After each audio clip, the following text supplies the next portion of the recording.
নিউজলৈ স্বাগত জনাইছো আৰু আজি প্ৰকাশিত কেইখনমান আগশাৰীৰ বাতৰি কাকতত প্ৰথম পৃষ্ঠাত প্ৰকাশিত বাতৰিৰ শিৰোনাম জনাবলৈ লৈছো। প্ৰথমতে মই অসমীয়া প্ৰতিদিন কাকতখন লৈছো আৰু কাকতখন কি বাতৰি আজি শিৰোনাম দখল কৰিছে সেয়া জনাবলৈ লৈছো। আৰক্ষী প্ৰশাসনৰ উচ্ছেদকাৰী দলক জাঠি জোং লৈ আক্ৰমণ, পুলিচৰ গুলীত নিহত 2, উচ্ছেদিতৰ যুযুধান ৰূপ, উত্তপ্ত সোণাপুৰৰ কচুতলি। পলাতক মাইনা ব্ৰহ্মক গ্ৰেপ্তাৰ, 100 কোটি টকীয়া ট্ৰেডিং কেলেংকাৰী, দিল্লীৰ পৰা উভততে বৰঝাৰত পৰিল জালত। আৰক্ষীৰ চিত্ৰনাট্য, সুমি তাৰ্কিকৰ নাটকীয় গ্ৰেপ্তাৰ, অপৰাধীৰ বিৰুদ্ধে মুখ্যমন্ত্ৰীৰ কঠোৰ স্থিতিৰ ঘোষণা, অসাৰ স্পষ্ট হ'ল অভিযুক্তৰে পুলিচৰ মিতিৰালি। মুখ্য ন্যায়াধীশ চন্দ্ৰচূড়ৰ বাসগৃহৰ গণেশ পূজাত প্ৰধানমন্ত্ৰী। অসমীয়া প্ৰতিদিনৰ আন শিৰোনাম, ভৱিষ্যতে এনে ঘটনা নোহোৱা কৰিবৰ বাবে কেবিনেটত লোৱা হ'ব সিদ্ধান্ত, ট্ৰেডিং কেলেংকাৰীক লৈ মুখ্যমন্ত্ৰীয়ে ক'লে।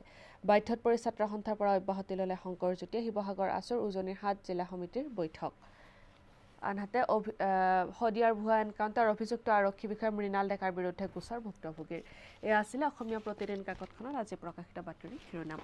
এইবাৰ দৈনিক অসম কাকতখন ল'বলৈ লৈছো আৰু এই কাকতখনত আজি কি বাতৰি আনো শিৰোনাম দখল কৰিছে সেয়া জনাইছো। ৰণক্ষেত্ৰত পৰিণত উচ্ছেদস্থলী, নিহত 2, সোণাপুৰৰ কচুতলিত হাতে হাতে জাঠি জোং লৈ আৰক্ষীক আক্ৰমণ, উচ্ছেদিতৰ। ৰাজনৈতিক নেতাও জড়িত অনলাইন ট্ৰেডিং কেলেংকাৰীত, ৰৌ বৰালীৰ নাম পোহৰলৈ আহিবনে? উচ্চ ন্যায়ালয়ৰ ন্যায়াধীশৰ হতুৱাই তদন্ত কৰাৰ দাবী, ষ্টক কেলেংকাৰী, কংগ্ৰেছ নেতৃত্বৰ ৰাজ্যপালক সাক্ষাৎ।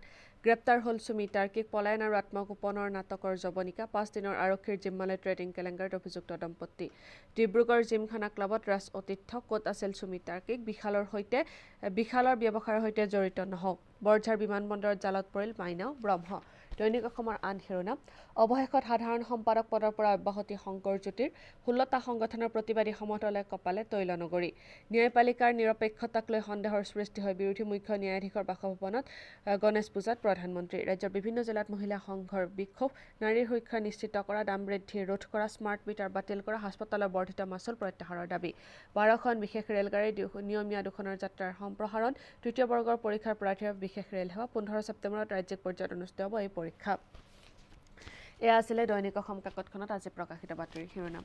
এইবাৰ আমাৰ অসম কাকতখনৰ পৰা শিৰোনাম জনাবলৈ লৈছো।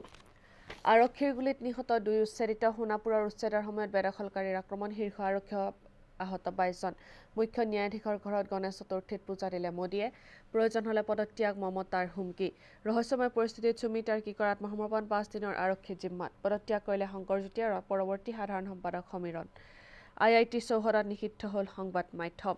মণিপুৰ বিশ্ববিদ্যালয়ৰ সকলো পৰীক্ষা বাতিল।